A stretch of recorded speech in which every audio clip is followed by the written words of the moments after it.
નમસ્કાર મિત્રો, આજે એક ખૂબ જ રામકથાના લોકપ્રિય કથાકાર તરીકે જાણીતા શ્રી મોરારી બાપુનો જન્મદિવસ છે. તો એમના વિશે વાત કરીએ તો શ્રી મોરારી બાપુનો જન્મ ભાવનગર જિલ્લાના તલગાજરડામાં થયો હતો.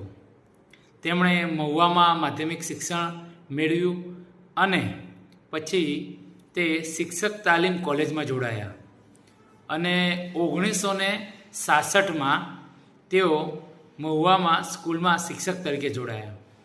તેઓ સંતો અને વિદ્વાનો સાથે જોડાયેલા રહેતા હતા અને એ જ સમય દરમિયાન ધર્મ અને પ્રદર્શનની સાથે સાથે સાહિત્યના સમાજ સેવામાં પણ તેઓ પ્રવૃત્તિઓમાં જોડાયેલા રહેતા અને એના કારણે એમનું જે વિદ્યાત્મક પ્રદાન રહ્યું અને એના કારણે તેઓ આગળ પ્રેરાયા અને મોરારી બાપુની તીવ્ર સ્મરણ શક્તિ અને સુંદર વાક્યછટાનું એક વરદાન મળેલું છે.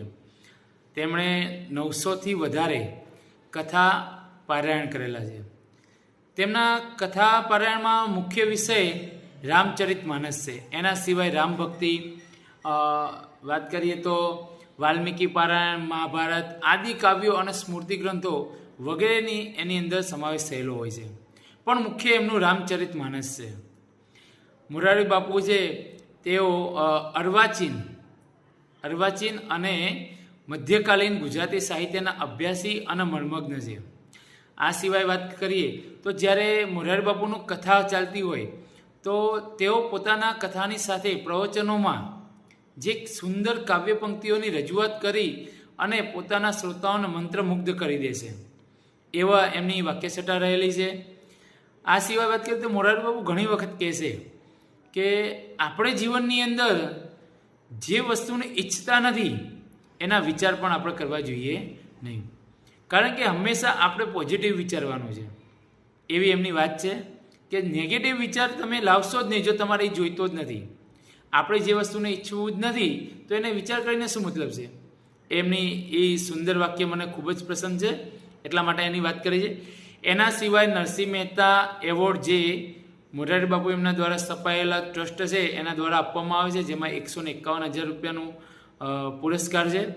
આ સિવાય તલગાજરડામાં દર વર્ષે મોરારી બાપુ દ્વારા અસ્મિતા પર્વનું એક ઉજવણી કરવામાં આવે છે. તેમાં વિવિધ કલાકારો અને કલા રસિકોનો સમાવેશ થતો હોય છે. આ સિવાય શિક્ષણ ક્ષેત્રે શિક્ષકોને પણ વધારે પ્રોત્સાહન મળે એના માટે એમના દ્વારા શિક્ષક એવોર્ડ પણ તલગાજરડામાં આપવામાં આવતો હોય છે. સાથે સાથે મોરારી બાપુ દ્વારા ઘણા સમાજ સેવા માટેના કાર્યો કરવામાં આવે છે. કથાકાર તરીકે તેમની મેળવેલી કીર્તિ અને સમાજ સેવા માટેનો એમનો સાહિત્ય સેવા એ ખૂબ જ અમૂલ્ય છે કે જેની ગણના કરવી જ જોઈએ આપણે અને યાદ કરવા જોઈએ. એવા શ્રી મોરારી બાપુને આજે જન્મદિવસની ખૂબ ખૂબ શુભકામનાઓ અને તેમનું સ્વાસ્થ્ય સુંદર રહે અને એમના જીવન દરમિયાન આ જે એમને કાર્યો કરેલા છે એની સુવાસ ગુજરાત, દેશ વિદેશ તમામમાં ફેલાઈ રહે તેવી તેમને શુભેચ્છા આપણે પાઠવીએ છીએ. આજે એમના જન્મદિવસ નિમિત્તે આપણે પણ એક કંઈ નિર્ણય લેવો કે આવા કથાકાર, આવા આપણા જે ધાર્મિક સાહિત્ય છે એને વધારે આગળ વધારતા હોય ત્યારે આપણે પણ કંઈક એમાં ફાળો આપવો જોઈએ. એના માટે આપણે શું કરી શકીએ તો આપણે આપણા સાથે જોડાયેલા તમામ વ્યક્તિઓને આપણા રામચરિત માનસ વિશેની વાત કરવી જોઈએ અને એવું હોય તો એમની કથા પણ કંઈક સાંભળવાનું કહેવું જોઈએ. અસ્તુ. જય હિન્દ, જય ભારત.